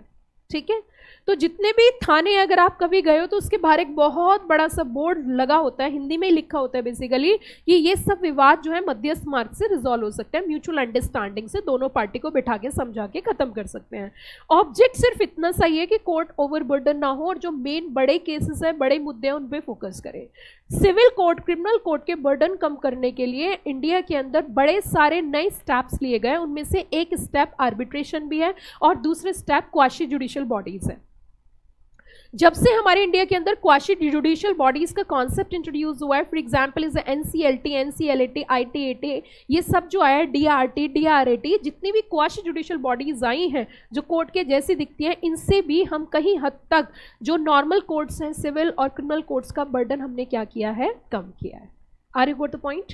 तो देखिए यहाँ पे हमने बात करी, एक बात तो साफ हो जाती है। अब तीसरी नई चीज जो मैं और बताने जा रही हूँ और इंट्रोड्यूस करने जा रही हूँ वो ये है कि मेन मुद्दा ये है कि अगर हम आर्बिट्रेटर की बात करें तो आर्बिट्रेटर कौन होगा? आर्बिट्रेटर जस्ट लाइक जैसे कोर्ट में जज होता है, ऐसी कौन होता है? आर्बिट्रेटर। ये जो एग्रीमेंट साइन किया जाएगा पार्टीज के बीच में उसे बोलेंगे आर्बिट्रेशन एग्रीमेंट। जो पर्सन अपॉइंट होगा उसे बोलेंगे आर्बिट्रेटर। आर्बिट्रेटर जो डिसीजन देगा उसे बोलेंगे अवार्ड। इतनी बात समझ में आ गई? सब बच्चों को क्लियर हो गया? अब मुद्दा ये उठता है कि आर्बिट्रेटर कौन होगा? मेरा और आपका कोई डिस्प्यूट है, अब हम आर्बिट्रेटर अपॉइंट करना है, तो अगर वो मेरा कनेक्टेड पर्सन है तो वो मेरी तरफ जाएगा, आपका कनेक्टेड पर्सन है तो आपकी तरफ जाएगा।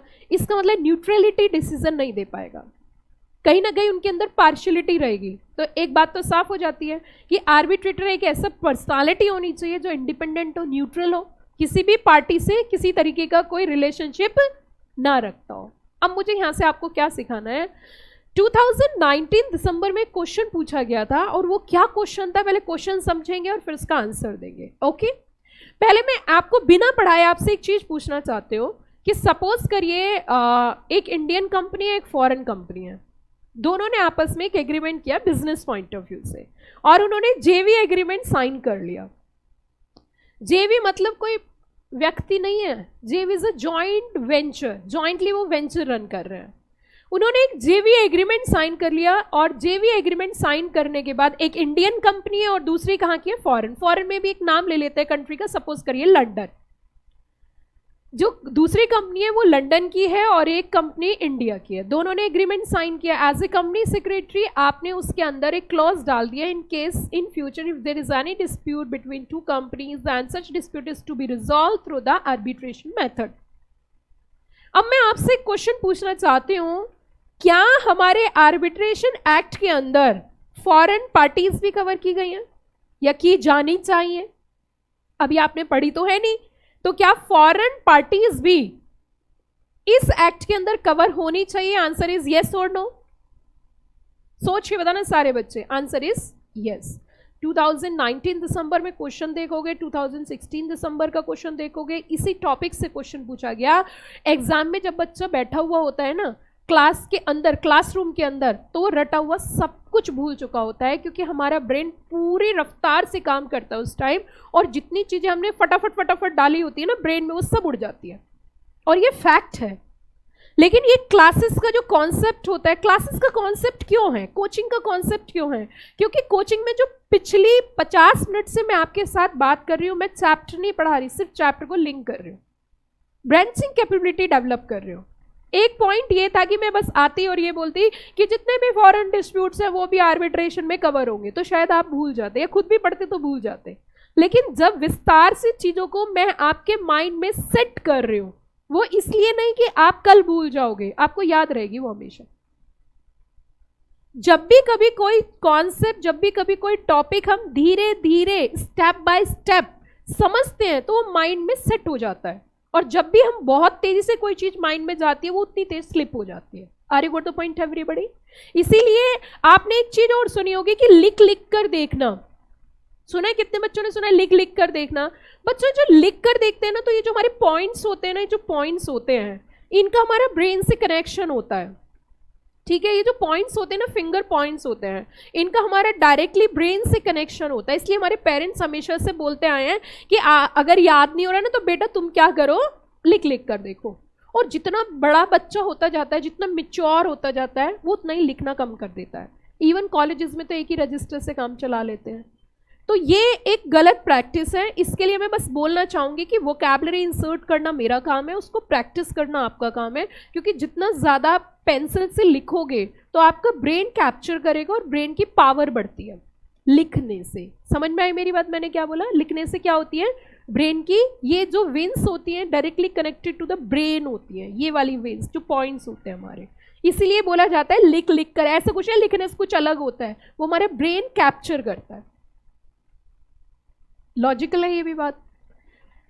अब सुनो मेरी बात, अगली बात सुनो। मैं आपको क्या कहना चाह रही हूँ, मैंने बस इसी इंटेंशन से मैं क्लास में बैठी हूँ कि मेरी क्लास में जो बच्चा पढ़े बस पढ़े और बस पढ़े, और या फिर किसी को पढ़ाए। फ्यूचर टीचर्स तैयार कर रहे हो, ठीक है? अब आप सोचेंगे मैम आप अपने आप को कहीं और डाइवर्ट कर रहे हो। ना ना, मैं बता रही हूँ आपको। अब अगली बात सुनना ध्यान से बच्चों, ध्यान से सुनना अगले कॉन्सेप्ट को मैं क्या सिखाना चाह रही हूँ। यहाँ पे हमने दो बड़े मुद्दे कवर किए। पहला, क्रिमिनल केसेस आर्बिट्रेशन के थ्रू रिजॉल्व नहीं होंगे। दूसरा, फॉरेन केसेस भी आर्बिट्रेशन एक्ट में कवर किए। पर क्यों? जब वर्ल्ड ट्रेड ऑर्गेनाइजेशन ने इंडिया को हिदायत दी थी कि तुम लिबरलाइजेशन का झंडा ऐसे करके इतना शोर मचा रहे हो लिबरलाइजेशन, तो जो फॉरेन पार्ट, ग्लोबलाइजेशन भी तो उसी का ही पार्ट है। What do mean by globalisation?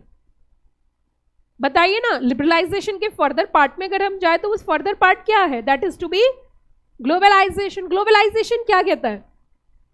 All over world is working as a single family. Yes और नो? वसुधैव कुटुंबकम, पूरा विश्व एक परिवार की तरह है। हिंदुस्तान की खास बात रही है, इसीलिए इंडिया दूसरे देशों से अलग है। आप इंडिया में पूजा होते हुए देखिए, और आप जिनको मैं मानती हूँ उनकी पूजा में मैंने हमेशा ये बात सुनी है, जब भी माता वैष्णो देवी की पूजा होती है तो लास्ट में यही बोला जाता है विश्व का कल्याण हो। They are not saying only Jammu का कल्याण हो, कटरा का कल्याण हो, इंडिया का कल्याण हो। क्या बोलते हैं वो? विश्व का कल्याण हो, है ना? तो इट मीन्स यहाँ पे जब हम ग्लोबलाइजेशन की बात कर रहे हैं, जब हम लिबरलाइजेशन की बात कर रहे हैं, तो अगला कॉन्सेप्ट क्या आ जाता है? ग्लोबलाइजेशन। और ग्लोबलाइजेशन क्या बोल रहा है? All over world is working as single family. So Indian companies बाहर जाएंगी और बाहर की कंपनी इंडिया में आएगी। इसीलिए आर्बिट्रेशन एक्ट के अंदर फॉरेन क्लाइंट्स, फॉरेन कंपनीज के डिस्प्यूट को भी आर्बिट्रेशन के थ्रू कैप्चर किया गया है। अब अगली बात सुनो। अब मैं आपसे पूछना चाहती हूं, क्या आप ये समझ चुके हो what do you mean by the arbitrator? Arbitrator समझ चुके हो? आर्बिट्रेटर का मतलब क्या है? क्या है बताइए? आर्बिट्रेटर जस्ट लाइक हम बोल सकते हैं कोर्ट में जजेस होते हैं।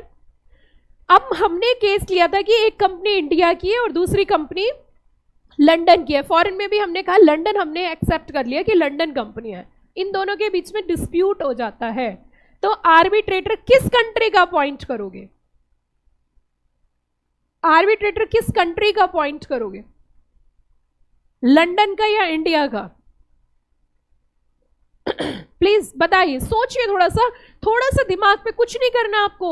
जो बहुत सारे बच्चे कहते हैं ना इतने घंटे उतने घंटे, कुछ नहीं करना बच्चों, कुछ नहीं। बस क्लास में जो पढ़ाया जाए या जिस टाइम तुम पढ़ रहे हो उस टाइम अलर्ट रहने की जरूरत है। 24 घंटे परेशान रहने की जरूरत नहीं है। Better sleep and better work, better sleep and better work. Body से वर्क लेना है आपको, ब्रेन से वर्क लेना है। क्या बोला मैंने? दो बातें बोली, बेटर स्लीप, बेटर वर्क। बस इस पे काम करिए, become a very successful personality. Brain automatic आपका आंसर देगा, भूलोगे ही नहीं आप। बहुत सारे बच्चे बोलते हैं ना कि हम भूल जाते हैं, भूलोगे ही नहीं। आंसर तो मेरे क्वेश्चन का, मैंने क्वेश्चन पूछा जो कि बच्चे पूरा चैप्टर पढ़ने के बाद प्रिपरेशन करते हैं, मैंने चैप्टर पढ़ाने से पहले आपको प्रिपेयर कर दिया। अगर लंदन कंपनी और इंडियन कंपनी के बीच में डिस्प्यूट हो जाता है, इन दैट सिचुएशन आर्बिट्रेशन कौन सी कंट्री का होना चाहिए? दोनों का। इन्होंने कहा जी दोनों का होना चाहिए, हमने कहा दोनों में वापस में विवाद, दो तो कभी हो ही नहीं सकते, या तो 3 होंगे या 5 होगा या 1 होगा, दो तो कभी होंगे ही नहीं, एक मेरी तरफ से एक उसकी तरफ से, बस तो फिर तो कभी डिस्प्यूट रिजॉल्व हो ही नहीं सकता, है ना? तो इसका मतलब ऑड नंबर होगा, इवन नंबर होगा? इवन कभी होगा ही नहीं, ये भी ध्यान रखना, ये भी आपके चैप्टर में लिखी हुई है ये सब चीजें। अब बताओ जल्दी से, यस आर्बिट्रेटर बताइए, यस बोलिए। डिफरेंट कंट्री का होगा, ना तो इंडिया का होगा ना ही लंदन का होगा, कहाँ का होगा? वो किसी थर्ड कंट्री का होगा, क्योंकि अगर इंडिया का होगा तो भी वो पार्शियलिटी हो जाएगी, और अगर लंदन का होगा तो भी पार्शियलिटी, तो एक न्यूट्रल कंट्री का होगा। क्या इतनी बात सब बच्चों को समझ में आ गई? ये चैप्टर का स्टार्टिंग थी, ये चैप्टर का बेस था।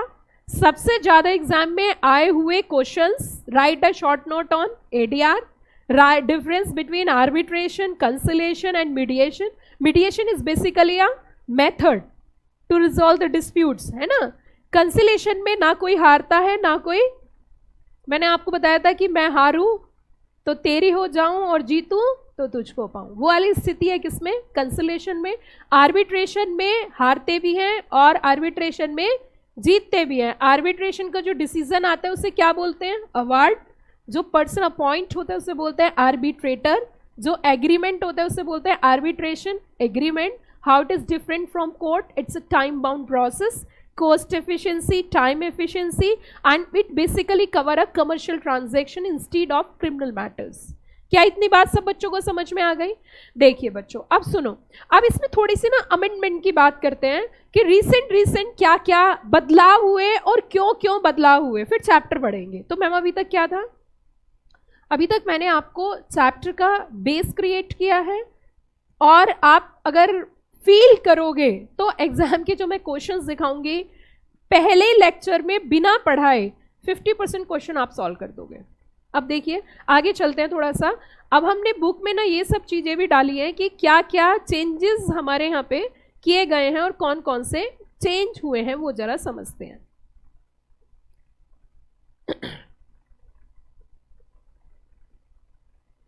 अगर हम चेंज की बात करें,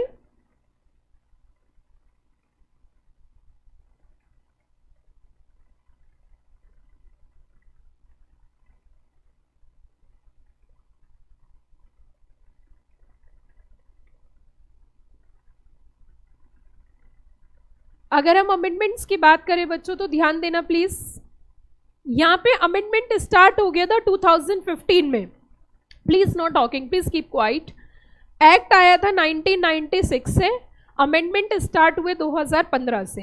इतना बड़ा गैप क्यों? पहले तो मैंने आपको यह भी बताया कि एक्ट 1996 में क्यों आया, है ना? ये तो हमें क्लियर हो गया कि एक्ट 1996 में क्यों आया, लेकिन एक बात बताइए, इतने लंबे अरसे से 1996 से लेके 2015 तक हमें फील ही नहीं हुआ कि इस एक्ट में कोई चेंज होना चाहिए। और सबसे बड़ी बात 2015 के बाद हमें इतना ज्यादा फील हुआ कि हम स्टॉप नहीं कर रहे, इसमें लगातार चेंज हो रहे हैं। 15, 19, 21, ऐसा क्या हुआ है? 2015 के बाद ऐसा क्या बड़ा चेंज हिंदुस्तान के अंदर हो गया कि इतने पुराने पुराने एक्ट में भी अमेंडमेंट्स आए? हाँ भाई और बहनों, मित्रों, अब तक जितने भी एक्ट थे, एक भी एक्ट बिजनेसमैन फॉलो नहीं कर पा रहा था, लेकिन मोदी जी ने एक भी एक्ट ऐसा नहीं छोड़ा जिसके अंदर अमेंडमेंट ना किया हो। जितने भी टीचर पढ़ा रहे थे सब रिलैक्स थे। 15 के बाद टीचर बच्चों की तरह पढ़ने लगे, क्योंकि अमेंडमेंट के बाद अमेंडमेंट और अमेंडमेंट के बाद अमेंडमेंट। तो सुनो बच्चों ध्यान से, ध्यान दीजिए बात पे। 2015 एक बहुत बड़ा ईयर था। I am not supporting to any party, I am supporting to work, I am a very neutral personality, I am a teacher. Teacher का कोई धर्म नहीं होता, टीचर की कोई कास्ट नहीं होती, टीचर की कोई पार्टी नहीं होती। एक्चुअली हमारे देश के अंदर टीचर की पोजीशन बहुत बड़ी मानी गई है, और आपने सुना भी होगा कि पुराने समय के राजा महाराजा अपने बच्चों को अपनी सुख सुविधा से बहुत दूर पढ़ने के लिए आश्रम में भेजते थे। लेकिन टीचर का बहुत बड़ी पोजीशन होती है, टीचर एक बहुत इन्फ्लुएंस रोल प्ले करता है। अब मेरी बात सुनिए ध्यान से, मैं क्या कहना चाह रही हूँ। 2015 की देखिए, आप वो बच्चे नहीं है कि अब पढ़ा दो बस ए फॉर एप्पल और एप्पल माने सेब, ठीक है, कि sole proprietorship, partnership, company, HUF, अब वो कहानी भाई खत्म हो गई है। It's era of modernization. एक और बात बताती हूँ आपको, बहुत काम की बात बताऊंगी। 1950 से लेके और 2025 तक जितने मिलीनियर और बिलीनियर बने हैं इस एरा में, और अगले 20 साल और हैं, 15 से 20 साल, ये 10 से 15 साल तो बहुत ज्यादा है पैसे कमाने के। अगर इन 10-15 साल में एफर्ट्स लगा के पैसा कमा लिया तो कमा लोगे, नहीं तो 15 साल बाद तुम्हारी जनरेशन बोलेगी तुमने किया क्या फोन चलाने के अलावा। ये ध्यान रखना हमेशा। इसीलिए मैं सारे बच्चों को ये बोलना चाहती हूं, एक चीज का तो त्याग कर दो, एक चीज का तो त्याग कर दो। ये छोड़ दो जो ये बोलते हैं ना यार जितने पैसे उतने ही। आपको ना अपनी जो आपकी जो जिससे ना सांप होते हैं ना, तो सांप की एक वो होती है पूरी शेप होती है, उसे वो छोड़ देता है। शेप इन द सेंस उसे हिंदी भाषा में कांचली बोलते हैं, है ना। वो आपको उससे बाहर निकलना पड़ेगा, पूरे तरीके से बाहर निकलना पड़ेगा, पूरे तरीके से उसे छोड़ना होगा। और उसे छोड़ने के लिए एज ए स्टूडेंट, जो भी एक विद्यार्थी 5 बजे के बाद अपने बिस्तर पर लेट कर सो रहा होता है, वो तो भूल जाइए कि आने वाला टाइम उसका है। 5 बजे के बाद, सुबह 5 बजे के बाद अगर एक स्टूडेंट सो रहा है, एक विद्यार्थी सो रहा है, सोया हुआ है तो वो स्टूडेंट है ही नहीं। ये आप ध्यान रखना। 2 साल का काम है सिर्फ ये, 2 साल से ज्यादा एक भी दिन नहीं। With in 2 years you crack CS। 2 साल है आपके पास, 2 साल के अंदर आपके पास कोई नया फोन, कोई नई ड्रेस, कोई नए कपड़े, कोई शादी, कोई फंक्शन, कोई न्यू फ्रेंड, ना वस्तु ना प्राणी जिंदगी में नहीं आना चाहिए। नेक्स्ट 2 years, कितने ईयर्स बताए मैंने, जरा बताओ जल्दी से। नेक्स्ट 2 years, ना ही वस्तु और ना ही प्राणी। जैसे ही वस्तु और प्राणी की, आप एक और प्रैक्टिकल सी बात बताऊं आपको। देखो आप तो स्टूडेंट हो, मैं तो टीचर हूं। मैं अपनी फैमिली में जब तक मेरा बैच चलेगा कोई भी नया वस्तु और कोई भी नई प्राणी एक्सेप्ट नहीं करती। वो कोई जबरदस्ती आ जाए तो बात अलग है, ठीक है, क्योंकि कोई भी नई चीज एज ए ह्यूमन बीइंग वो अट्रैक्ट करती है कि नहीं करती है। इसीलिए आप भी ये ध्यान रखिए कि जब तक अपना टारगेट अचीव ना कर लो, कुछ चीजें फॉलो करनी पड़ेंगी आपको जिंदगी में, ये ध्यान रखना। तो आगे सुनिए, बिल्कुल ध्यान दीजिए। 2015 में अमेंडमेंट क्यों आई, अब ये समझिए। क्योंकि 2015 में ईज ऑफ डूइंग बिजनेस का कॉन्सेप्ट पे इंडिया ने वर्क करना स्टार्ट किया। उन्होंने कहा 1996 का बना हुआ एक्ट 2015 में हम पहुंच चुके हैं, कोई चेंज नहीं, किसी तरीके का कोई फॉर्मेलिटी नहीं, क्योंकि फोकस ही नहीं था। फोकस था सिर्फ एक ही चीज पर, एक ही चीज पर, कि हमारे यहाँ का पॉलिटिकल इनस्टेबिलिटी बहुत ज्यादा रही है। इनस्टेबिलिटी भी नहीं कह सकते, कि हम जो है ना अंधभक्त रहे हैं, आंख बंद करके हमने सिर्फ एक ही सरकार पे इतना ज्यादा विश्वास किया है कि हम शिफ्ट नहीं कर पाए, हम शफल नहीं कर पाए। और इसकी वजह से उनका जो फोकस था वो काम पर कम था, इंस्टेड ऑफ इकोनॉमी पे बहुत कम था, and they are more focusing on fetching money. इस वजह से बहुत चेंज नहीं हो पाया। इनिशियल्स में आप देखिए पुराने एक्ट हमारे यहाँ पे पड़े हुए हैं, उनमें काम नहीं हुआ है अभी तक। वर्किंग प्रोसेस बहुत ही खराब, कोर्ट की वर्किंग बहुत खराब। Starting time of court is 12 o'clock and court खत्म हो जाती है 4 बजे बस। पॉपुलेशन करोड़्स में, डिस्प्यूट्स लैक्स में, टाइमिंग बहुत कम है। अब यहाँ पे इन्होंने 2015 में स्टार्ट कर दिया था। क्या स्टार्ट किया जरा सुनो। Reduce court interference time bound awards. 2015 में साफ बोल दिया था, हिदायत दे दी थी कि आर्बिट्रेशन में कोर्ट का कोई इंटरफेरेंस नहीं होगा। क्योंकि कुछ लोग क्या करते थे कि हम आर्बिट्रेशन के थ्रू सॉल्व नहीं करेंगे, हम तो किसके थ्रू सॉल्व करेंगे, कोर्ट। 2019 में सेटअप एसीआई इंस्टीट्यूशनल आर्बिट्रेशन, 2021 में stern award for fraud and corruption.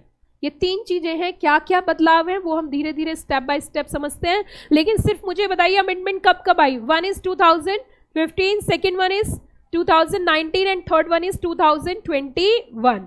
अब हम धीरे धीरे स्टेप बाय स्टेप यहाँ पे बढ़ते हैं और अब मैं आपको कुछ आर्बिट्रेशन की तरफ लेके जाऊंगी।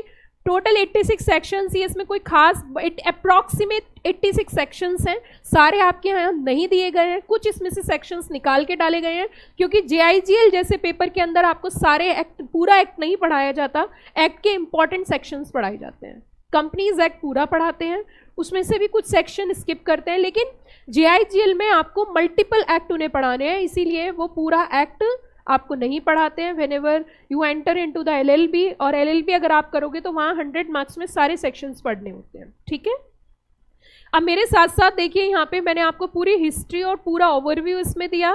ये देखिए 2021 के बाद फिर दोबारा से इन्होंने एक बदलाव किया, that is in the year 2023। मतलब 15 से तो स्टार्टिंग हो गई थी, 15 हुआ, 19 हुआ, 21 हुआ एंड लास्ट वन इज 2023। अब इधर देखिए प्लीज प्लीज बात मत करो, जब तुम बात करते हो ना तो मुझे ऐसा लगता है कि arbitration and conciliation act 1996 was consolidate and amend the law relating to क्या। नंबर 1 देखिए प्लीज, एक एक शब्द पे ध्यान दीजिए। Domestic arbitration, domestic arbitration. Number 2 international commercial arbitration, enforcement of foreign arbitral awards. The word is used enforcement, क्या word use किया इन्होंने, enforcement. What I mean by the enforcement, enforcement किसे बोलते हैं। जैसे मान के चलिए आर्बिट्रेशन का डिसीजन आया कि ये प्रॉपर्टी के जो मालिक है ना, मतलब या जो पैसा देना है वो A को B को 1 लाख रुपए देने हैं, ये डिसीजन आ चुका है आर्बिट्रेशन का, ये अवार्ड है। अब डिसीजन तो आ गया लेकिन कोई पालन ही नहीं कर रहा, तो इसको फोर्स कराना, जबरदस्ती पैसे दिलवाना, नहीं तो तेरी प्रॉपर्टी सीज हो जाएगी या एक्शन हो जाएगा, मतलब उस चीज को इम्प्लीमेंट कराना को क्या बोलते हैं, एनफोर्समेंट। क्या बोलते हैं उसे, एनफोर्समेंट। जो डिसीजन आया है उसको इम्प्लीमेंट कराने के जो प्रोसेस होता है उसे हम क्या बोलते हैं, एनफोर्समेंट। मतलब जब सीधे उंगली से घी ना निकले तो फिर फोर्स करके वो डिसीजन मेकिंग कराना। प्लीज प्लीज ध्यान दीजिए, प्लीज कीप क्वाइट। अब देखिए historically arbitration India traces back to CPC which first codified code and private arbitration, ये सब चीजें हुई और फिर उसके बाद यहाँ पे बहुत सारे बदलाव करने के बाद फाइनली हम जो पहुंचे, मैंने बताया आपको इंडिया की कोशिश हो रही थी। एक्चुअली हुआ क्या था कि जब हमारा देश आज़ाद हुआ था तो देश आज़ाद होने के कम से कम 20 से 25 साल तो हमें इस चीज़ में निकल गए कि तेरा ये प्रॉपर्टी तेरी है, ये एरिया तेरा है, ये बॉर्डर मेरा है, ये नदी तेरी है, ये आदमी तेरा है, ये शादी इसकी यहाँ तक होगी तो ये उसकी है। मतलब हम अभी तक भी हम सेटल्ड नहीं है। अगर इंडिया की बात करें तो क्या आज भी हम सेटल्ड हैं? मतलब हमारा जो पार्टीशन हुआ है ना इंडिया और पाकिस्तान का, वो इतना खतरनाक वाला हुआ है कि अभी भी हम कश्मीर जाते तो हैं लेकिन आने के कोई चांस नहीं रहते। इसीलिए मैं कश्मीर जाना तो चाहूँगी लेकिन 70 साल के बाद, कि गए तो गए और नहीं आए तो नहीं सही, क्योंकि 70 साल के आदमी को वैसे भी कोई आदमी कुछ कहेगा नहीं, आतंकवादी मार के भी क्या करेगा भैया आज निकल ऊपर तो जाना ही है। तो इसीलिए कश्मीर घूमना तो सब चाहते हैं लेकिन घूमना नहीं चाहते, सुंदरता तो बहुत है। अब देखिए इधर, तो इट मीन्स आप इधर समझिए जरा, UNCITRAL model on international commercial. Please ध्यान दीजिए, आप इस शब्द को ध्यान दीजिए क्योंकि क्वेश्चन तो इसमें से 2 ही आएंगे। और मैंने आपको बताया कि जिस बच्चे ने इसका बेस अंडरस्टैंड कर लिया, जिस बच्चे ने यहाँ पे वर्ड्स का कलेक्शन सही कर लिया, वो आंसर लिख देगा। इसने लिखा UNCITRAL model law on international commercial arbitration. क्या वर्ड यूज किया जरा बताना, कमर्शियल। जब हम कमर्शियल की बात करते हैं तो एक बात तो एकदम साफ हो जाती है कि जितने भी हमारे नॉन कॉमर्स ट्रांजैक्शन, अच्छा क्या मैरिज वाले डिस्प्यूट यहाँ पे जा सकते हैं? नो, आर्बिट्रेशन में नहीं जाएंगे, फैमिली कोर्ट्स हैं उनकी, नहीं। वो मैंने मीडिएशन में एग्जाम्पल दिया था। ऐसे मतलब भरे क्लास में टीचर पे क्वेश्चन उठा दिया, वो भी साथ के साथ। मैंने जो मैरिज का एग्जाम्पल दिया था वो कंसिलेशन और मीडिएशन में बताया था, आर्बिट्रेशन में नहीं बताया था। कोई बात नहीं बेटा, इसी चीज के तो पैसे नहीं तो हम भी आप ही के जैसे हैं, ठीक है। अब इधर देखिए प्लीज फोकस। तो यहाँ पे ये क्या कहना चाह रहे हैं, this is a UNCITRAL model law and commercial arbitration aim to make arbitration efficient, party centric, minimise judicial interference. इनका मेन ऑब्जेक्ट था कि भैया कोर्ट का इंटरफेरेंस क्या हो, कम से कम। Objective to streamline arbitration and conciliation process.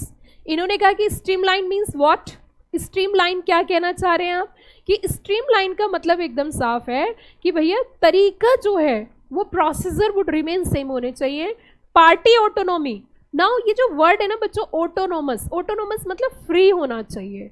Party are freely to decide the procedure, party are freely decide to appoint arbitrator, तो फ्री होना चाहिए। ऑटोनॉमी का मतलब होता है free, no need to take approval from anywhere. Actually you try to understand each and every word. जब हम expert point of view से पढ़ते हैं या हम कोई चीज़ समझना चाहते हैं या हम अपने आप को स्ट्रॉन्ग करना चाहते हैं तो ऊपर से नहीं पढ़ सकते, क्योंकि ये चैप्टर आपको ग्रेजुएशन में भी पढ़ाया जाएगा, पोस्ट ग्रेजुएशन में भी पढ़ोगे, LLB में भी पढ़ोगे। लेकिन यहाँ पे बात यह है कि जब आप एक JV एग्रीमेंट साइन कर रहे होंगे ना, तो हो सकता है उस JV एग्रीमेंट के आप कॉस्ट या फीस जो है वो 50,000 या 1 लाख ले रहे हो। तो वहाँ पे आप एग्रीमेंट ड्राफ्ट करते हुए जब भी कोई काम हम बहुत दिल से करते हैं ना, तो काम में ना आपकी पर्सनालिटी आ जाती है, ये आप समझ लेना। मतलब एक होता है कि फॉर्मेलिटी करना, जस्ट टू फॉर्मेलिटी कि हाँ मुझे ये काम करना है, एक काम होता है कि मुझे ये करना है, बहुत अच्छी तरीके से करना है, तो वहाँ से आपका नाम बनता है। अगर नाम बनाना है तो अगर आप अपने क्लाइंट के साथ भी डील करोगे या अपनी कंपनी में भी डील करोगे, तो अगर वो काम आप बहुत दिल से करोगे, मन से करोगे, तो आपकी ज़रूरत होगी कंपनी को, नहीं तो आपको हमेशा कंपनी की ज़रूरत रहेगी। ये आप ध्यान रखना। दो जितने भी बच्चे बैठे, दो में से कोई एक ही काम करेंगे, या तो अपनी प्रैक्टिस करेंगे या तो फिर कंपनी में जॉब करेंगे। आपकी कंपनी को ज़रूरत हो, आपको कंपनी की ज़रूरत ना हो। क्लाइंट को आपकी ज़रूरत हो, आप क्लाइंट के पास ना जाओ। एक बार अगर क्लाइंट आपके पास काम करवाने आ गया तो आपने उसका काम इतनी बेहतरीन तरीके से किया, इतने अच्छे तरीके से किया कि वो फिर आपसे ही काम कराए।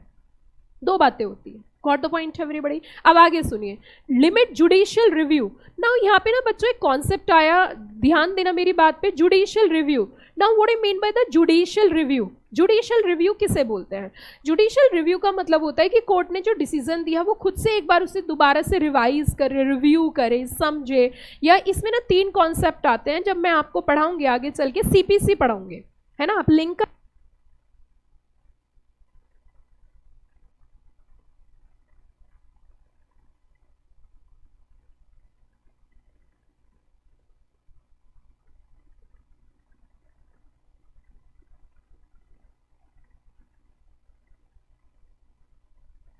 इसे यहाँ पे इंटरकनेक्ट कर सकते हैं जुडिशियल रिव्यू से। वहाँ पे 3 कॉन्सेप्ट हम पढ़ेंगे CPC में, रेफरेंस, रिव्यू, रिवीजन। क्या बताया मैंने?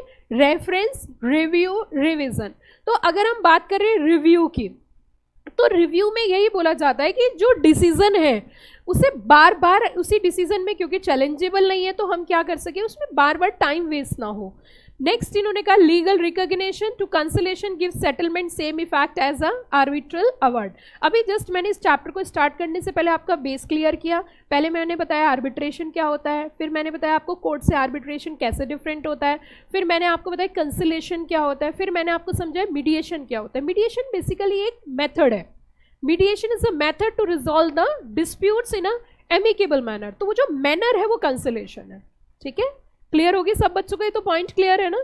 आगे देखिए, अगर हम बात करें यहाँ पे सेक्शन कनेक्टिविटी की, तो सेक्शन नंबर 34, 36, 75, 89 ऑफ CPC, ये डिफरेंट सेक्शंस है। अभी मैंने क्योंकि इन सेक्शंस को आपको पढ़ाया नहीं है तो इतनी जल्दी हम इसे लिंक नहीं कर पाएंगे, धीरे धीरे स्टेप बाय स्टेप आगे चलेंगे। अच्छा, मैंने आज की क्लास में आपको एक होमवर्क भी बताया था, क्या जरा बताना?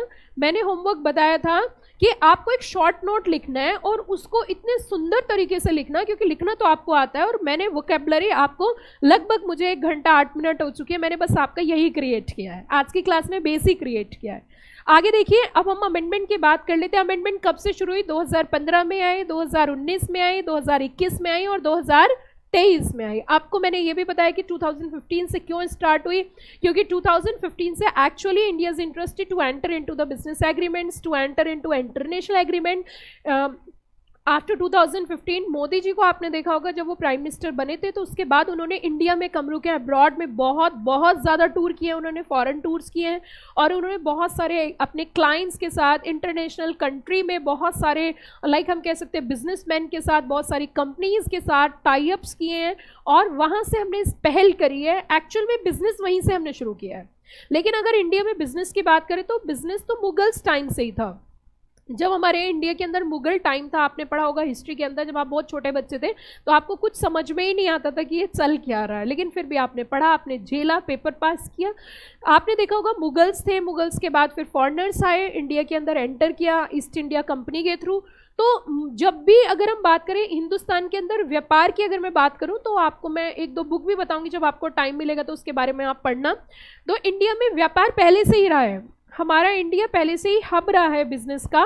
जैसे इंडिया के मसाले आपने सुने होंगे कि इंडिया के मसाले काफ़ी अच्छे लेवल पे हम एक्सपोर्ट करते हैं। मसालों का एडवांस वर्जन अचार देख लीजिए आप, पिकल्स जिसे बोलते हैं, पिकल्स इंडिया के बहुत अच्छे लेवल पे एक्सपोर्ट होते हैं, क्योंकि बहुत सारे इंडियंस आज की डेट में अब्रॉड में रहते हैं, तो वहाँ पे पिकल्स वगैरह भी जाते हैं। उसी के साथ इंडिया का ना रॉ मटेरियल, अगर हम कपड़े की बात करें, टेक्सटाइल की बात करें, काफ़ी अच्छे लेवल पे जाता है। बहुत सारी ऐसी चीज़ें हैं जो हिंदुस्तान की काफ़ी अच्छी हैं और जो बाहर के लोग पसंद करते हैं। उसी के साथ इंडिया में आज के डेट में हर एक कंट्री बिजनेस करना चाहती है, क्योंकि इंडियन पॉपुलेशन की वजह से, पॉपुलेशन इतनी ज़्यादा है तो कंजम्पशन ज़्यादा होगा गुड्स का, ऑब्वियस सी बात है। कोई आप सामान बना रहे हो लेकिन उसे कोई खरीदने वाला नहीं है, कितनी भी रिच कंट्री है लेकिन रिच कंट्री में पॉपुलेशन कम है, तो वो कहाँ से अमीर हो पाएगी? अमीर तभी हो सकते हैं ना जब उससे खरीदने वाले ज़्यादा हों, तो खरीदने वाली पॉपुलेशन इंडिया की काफ़ी ज़्यादा है, तो इसीलिए इंडिया एक अट्रैक्शन पॉइंट रहा है। आप देखिए जितनी भी लड़ाई हुई है वो इसी वजह से तो हुई है, बिजनेस की वजह से ही तो हिंदुस्तान की लड़ाई है। फॉरेनर्स क्यों इंडिया को अपने कंट्रोल में लेना चाहते थे? क्योंकि उन्हें पता है यहाँ पे बिजनेस अपॉर्चुनिटीज़ बहुत ज़्यादा है, फर्टाइल, हमारी जितनी भी लैंड है वो फर्टाइल है। आपने गाना सुना होगा, मेरे देश की धरती सोना उगले उगले हीरे मोती। तो वो हीरे मोती इन द सेंस कि हमारे यहाँ पे चीज़ें इतनी अच्छे लेवल पे हो जाती हैं कि हम उनको इजीली सेल करके पैसा कमा सकते हैं। और इसीलिए आज की डेट तक भी हमने एग्रीकल्चर को, इंडिया में कोई भी सरकारें आई, सरकारें गई, सरकारें अदली, सरकारें बदली, लेकिन एग्रीकल्चर आज भी हमारी टॉप प्रायोरिटी लिस्ट होती है हर एक गवर्नमेंट की, कि उनको हम प्रोटेक्ट करें। और इसीलिए आज भी आपने देखा होगा, अभी बीच में किसान आंदोलन कितना ज़्यादा चला था इंडिया के अंदर, है ना? और वो एक पहला केस ऐसा था, सिर्फ एक पहला केस, जहाँ पे मोदी जी को हार माननी पड़ी। अदरवाइज मोदी जी किसी की सुनते नहीं हैं, लेकिन किसानों के सामने उन्हें भी झुकना पड़ा। किसान है भाई साहब, उनसे आप लड़ नहीं सकते, किसानों से लड़ाई नहीं लड़ी जा सकती। किसान और जवान और विज्ञान, ये तीन ही ऐसी चीजें जिनको हमें साथ लेके चलना पड़ेगा। आप किसान से कैसे लड़ सकते हो? किसान को पता ही नहीं ठंड क्या होती है, किसान को पता ही नहीं गर्मी क्या होती है। जब टेम्परेचर 1 डिग्री होता है तब वो अपने पानी में चल के अपने आलू को सेट कर रहा होता है, पानी चला रहा होता है। किसान से नहीं लड़ाई लड़ सकते। तो वो तो आ गए थे अपने ट्रैक्टर वैक्टर लेके और सब, मतलब सेटल, वो तो सेटल डाउन हो गए थे पूरी गाजीपुर और इस साइड उस साइड। मोदी जी को हार माननी पड़ी और उन्होंने बिल को कैंसिल किया। और पता है सबसे बड़ी बात यह है, वो समझना भी तो नहीं चाहते, पढ़ना भी नहीं चाहते, नहीं बस बिल को फाड़ दो। अब कैसे समझाओगे तुम? उनका एक ही पॉइंट था, वो हमें नहीं पता भैया प्रोविजन क्या है, तुम बिल लेकर क्यों आए। मतलब they are not trying to understand उसके अंदर लिखा क्या है। बस उनका एक ही कहना था कि बिल को फाड़ दो, स्टार्टिंग टिल एंड। इसीलिए वो बिल, वो एक्ट आया ही नहीं इंडिया के अंदर, वो आया ही नहीं। क्योंकि एक तो जनरली, मैं ये नहीं कह रही कि किसान पढ़े लिखे नहीं होते, होते हैं, और होने के जो पढ़े लिखे थे वो भी कह रहे थे बिल को फाड़ दो, तो वो बस बिल फट ही गया। तो इसीलिए आप ये समझिए कि यहाँ पे अगर हम बात करें, बेसिकली 2015 से इंडिया के अंदर ईज ऑफ डूइंग बिजनेस आया और वहाँ से चेंज आने स्टार्ट हुए। तो पहला इन्होंने क्या कहा कि sought to reduce delays, judicial interference, भैया कोर्ट का इंटरफेरेंस कम करिए। दूसरी चीज, encourage time bound disposal, cost effective arbitration. Cost effective arbitration का मतलब यह है कि अगर कोई फास्ट मैनर में, जैसे कि फॉर एग्जांपल सेक्शन 29B पढ़ाऊंगी मैं आपको, तो सेक्शन 29B में ना आपका फास्ट ट्रैक प्रोसीजर है। तो सेक्शन 29B जो है,